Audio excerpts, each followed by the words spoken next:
Most people don't grow up dreaming of becoming a funeral director. Tonight, Rick explains why he did, and the experiences that changed him forever. One will break your heart, the other will leave you completely shocked. Welcome to Mortuary Files. My name's Randy. And my name's Rick. I was a funeral director for 35 years. Of course, this fellow over here is my big brother, Randy. Not so big anymore. Yeah, you lost a lot of weight, probably. I'm getting down there. I got another 50 pounds to go. But you know what? One of my goals for losing all the weight was to jump out of an airplane. Come May, June this year. Hopefully that damn parachute opens. You don't want to come jump with me? Otherwise, all that weight loss will have been in vain. Well, I won't hit the ground so hard. You know? Don't bounce as far. Why did you ever become a funeral director? Well, if you remember, my entire family was really surprised when I did, because we had a sister that died when she was 22.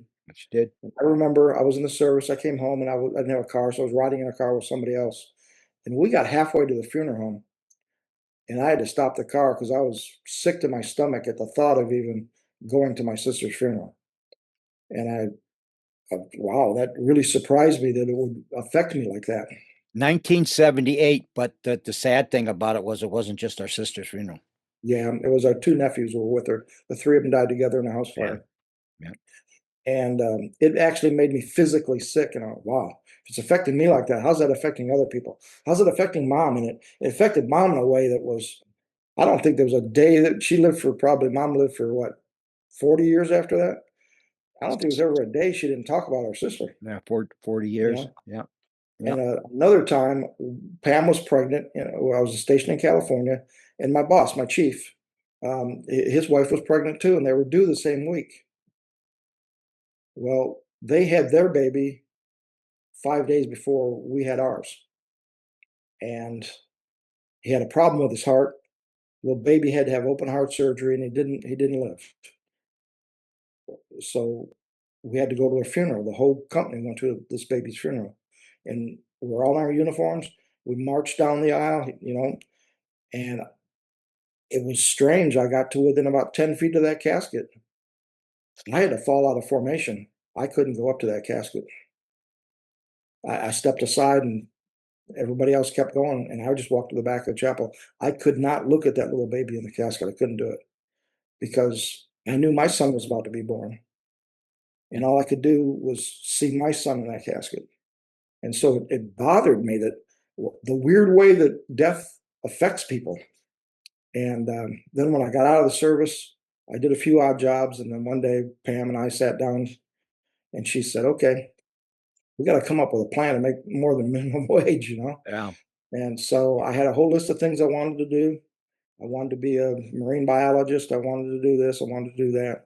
But I had kids. I had a mortgage. And I was 30. By that time, a lot of your options are done. You don't always get the chance to do everything you wanted to do. But the very bottom of my list, about number 12, was I was curious about the death industry, about funeral directing.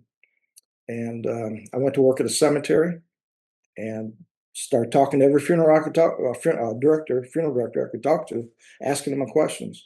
And one of these funeral directors came up to me and says, dude, every time I come here, you're asking me about my job. Why don't you just go to the school and find out?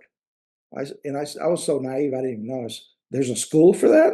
I just assumed Johnson and Son had a son that took over, and it was family-owned, and that's the way it was. Passed down from father to. It probably was at one time. Yeah, and it's all changed now, of course.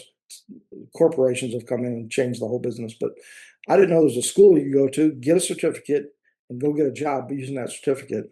States have probably changed it to where, because we were talking earlier about we had family members that were funeral directors. I think in those days they were called undertakers, and they I know his son was in it. I'm sure back then it was passed down from father to son, and then sometimes I'm sure the states got involved and started saying, okay, no, you just can't do it. You got to have training behind it. But the son was the one that actually asked our mother. Yeah. And he says, is there anybody in your family that wants to learn how to do this? Because I don't have anybody in my family that wants to take it over. Yeah, and that's funny because I would have done it. I probably would have too. Mom never asked me. She told me years later.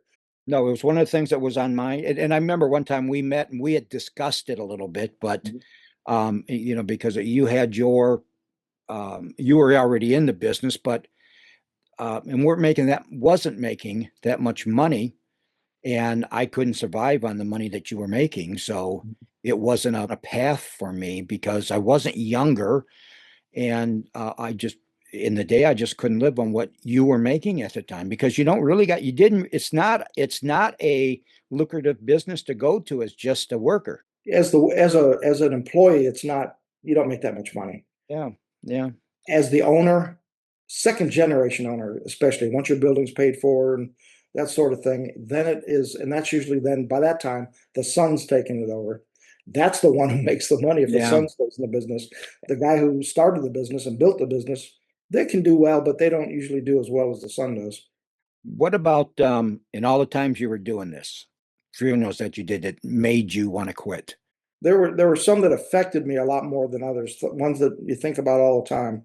I'm not sure that any of them made me want to quit. Because to me, it was like calling, if that makes any sense. Yeah, Um, I couldn't get my head away from it. I tried after a while. I wasn't making much money. I was licensed to do pre-need insurance for funerals. And I said, well, I'll use that at a insurance company. And I went to an insurance company and tried to sell insurance. And that was horrible. yeah. And I missed being a funeral director, so I went back to the funeral home. I know for me, and I'm not going to get too much into the woods on it though, but there was one. There was one funeral that bothered me, and it was when my son was 16 years old. And then there was a couple of uh, kids that were killed in a car wreck, and they were 16 years old. And Are I you talking think about that's, one that I did? yeah, Okay, yeah. yeah. And I There think were that's there were when actually 3 there were actually 3 girls three that in it, died. yeah. And I think that's when I went back home and hugged my kid, you know. Yeah, And I think if for me, if I was ever a funeral director, I think that would have been the one for me that yeah. would probably made me throw in the towel. That's one of the hardest ones I ever had to do.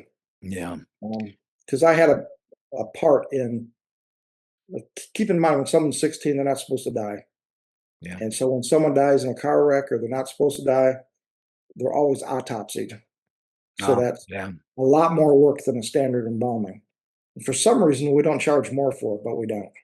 Okay. It's the same price as a regular And embalming. how do funeral directors handle the emotional weight of day after day after day of dealing with death? Because it's what you do. You deal with Yeah. death. It's not like you're going in every day and you're just cleaning the floors every day. You're seeing the old people, you're seeing the young people, you're seeing the babies. Mhm. Stuff that 99% of us don't ever see. And every funeral director has a certain type of a funeral or certain type of death that kind of gets to them. After a while, it's just like in the healthcare industry. If grandma's, 85 years old and she's been sick and she dies, it's normal, it's natural, it's supposed to happen. And that doesn't bother you. It's sad, but it doesn't bother you the way that a 2-year-old or a 3-year-old does. Would Um, and do would we ever cry in the back? Sure, absolutely. would you handle during the normal course of your work, would Mhm. you handle certain type of funerals other than others? Like if it was a baby that came in and you were would you always like handle the babies or would No, you I did would handle, but there's certain people that are, because there's different things you have to do to babies that are there's certain things you have to do that are a little bit different. Um, but my specialty, no, that's what I meant a um, specialty. I, Would you I handle had a a certain specialty. type? I had decapitation was my specialty. I if I had someone that had their Yeah, removed, yeah, and both times it was voluntary on their part, yeah. um, and I learned how to do those, and people So would come to me and ask what to do. even in the funeral industry, there had to be, you know, where you got slammed or you got rushed, where you got five Oh bodies gosh, at one yeah. time. We've had 11 in a day before. However it's done, however the job assignments are handed out, this is how they died. To say, Rick, this is your job. You go ahead and do it. Yeah, the more senior people that have seen more types of situations, they're usually given the harder cases, and the newer people are given the easier cases. All right. Has a family member ever done or said something at a service that really got to you, really tugged on your heartstrings, whether it was to you or whether it was to the deceased? I had a weird thing that happened one time. It didn't get to my heartstrings, but I'm not sure how. I'm, I just have to tell you what she did. She was a woman of strong faith. Let me put it that way. She believed in resurrection. She believed in the Bible. She believed in prayer. She believed in certain verses of the Bible that talk about it. In Jesus' name, if you come together and pray, it'll be given unto you, or something like that. And her husband was crushed underneath the truck, and she refused to set the funeral. She says, "No, he's coming back. I'm going to have prayer service for him. And I'm going to bring him back." So we left him in the embalming room. She came in and sat there next to him all night long and talked to him. And then she came back the next day and started talking to him again. Nothing happened, nothing happened, nothing happened. She brought in a bunch of his personal items. "Here's your wallet. I've got your wallet. It's right here. You see it? I've got your wallet. You don't want anybody to touch your wallet. I've got your wallet. Now wake up, damn it, and get your wallet." She didn't say damn it, but she says, "Wake up and get your wallet." And she's praying, and she's got her Bible out, and she's doing certain verses and reading the Bible to him. And this went on for a week, and she refused to let us touch him. You thought he was going to be resurrected?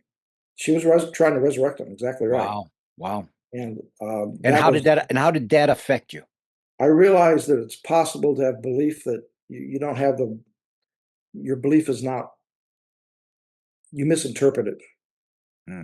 misinterpret what the Bible says. And I believe that she did. She just, because if you could do that, everybody would do that and nobody would ever die. But that didn't destroy your belief when it happened, did it? No, no, because that was a totally different kind of church she went to. Have you ever formed a personal connection with a family that stayed with you long after the funeral? Oh yeah, yeah. I've had some. I had one particular lady. I don't know how she did it, but her son died, and I took care of her son. And he was a closed casket. I couldn't let her see him. It was decomposition case, and but she wanted me to promise her that he was in that casket, and I promised her that he wasn't, because the odor of his body was so bad that they would have known immediately what the situation was. And so I put a duplicate casket in the room and turned it around Oh, backwards so she couldn't try to open it, because she would have tried to open it. He was in the next room over, pretty close. He was in the refrigeration, and I couldn't take him out of the refrigeration because of the odor from that casket. But she begged me to promise him, and I had to kind of lie to her and say, "Yeah, that's him. He's in there." She was, "Well, I want you to put this blanket with him." I said, "Okay, I'll do that. As soon as everybody's gone, I'll put the blanket in." Next day, she came back and said, "I want you to promise me you put that blanket." Well, I did do that. I did open the casket and I put the blanket in with him. Of course, he was in a body bag. He was not embalmable. And I laid the blanket on top of him and closed it again. So I did do that. But I had to make her feel, I had to give her some peace and comfort. And so I was forced to kind of lie to her. Well, just for her mental state. And then after that, her husband died. And then about 4 months after that, she called me up and says, "Would you mind coming over to my house? It's getting cold and I need to light the pilot in the furnace." So I went over and lit the pilot in her furnace. And then after that, she would call me all the time for, "I need okay. to help clean up the house. Can you do that?" And, my son Justin and I went over there and we took a whole truckload of stuff to the dump for her. And, she kept calling me back, and I would always go. But you never stayed, you never had people you met and then become friends with them other than that kind of stuff. But I mean, never hang around buddies. No, we're too busy. We didn't have friends. Well, I understand why people don't want to be friends with you. Well, yeah, and if you're in the hospital, you want to see a preacher come and talk to you. Nobody wants to wake up and see the undertaker standing next to True, the bed. true. So well, I hardly ever went to the hospital because Yeah. A little early, aren't you? yeah. So this kind of goes with this question kind of goes with the last one. Are there moments in your career that have changed your perspective on life and death? Yes. When I first got into the business, I didn't think about anything except being put in a casket and being buried. I knew about cremation, but I'd never considered it. And it wasn't until I'd done a few disinterments that I realized okay, everything that we're doing is really temporary at the funeral home. Embalming's temporary, the casket is temporary, the vault's temporary. Despite our best efforts, eventually everybody's going to return to the earth. And it's just whether you take the fast lane or even fast checkout or the express lane, the Yeah. which lane to get in. And so since then, I've decided, and my wife has too, that we're going to be cremated, not buried. I can't imagine being placed in a box and going through that process in this box of returning to the earth and make it a slow, drawn out process. That does not Yeah. appeal to me. Yeah. But people don't think about that. They think that that person that you put in, they think they stay like that forever, and they don't. And I think as we get older too, we different perspective when we start seeing person after person go who are Mhm. close to our age. And that's already started to begin for us. Um, it seems like every year I go to somebody's, and that's the one thing about being a funeral director. You never stop being a funeral director because even though I'm retired, people still call me up and ask for my advice. Pam and I just went to some friend's house, and her husband's on hospice, and we helped her fill out all the information she was going to need. We helped her get contact. I called a funeral home for her and told her what steps to take. And then when something happens, she's going to be calling us, and we'll help guide her through it again because she needs some help. And of course, they're friends, so obviously we're not going to be paid for that. It's just Yeah. people still trust me enough to call me. Thanks for watching. For extended interviews, bonus stories, and guides not on YouTube, visit us on Patreon. Like, subscribe, and stay tuned for the next episode.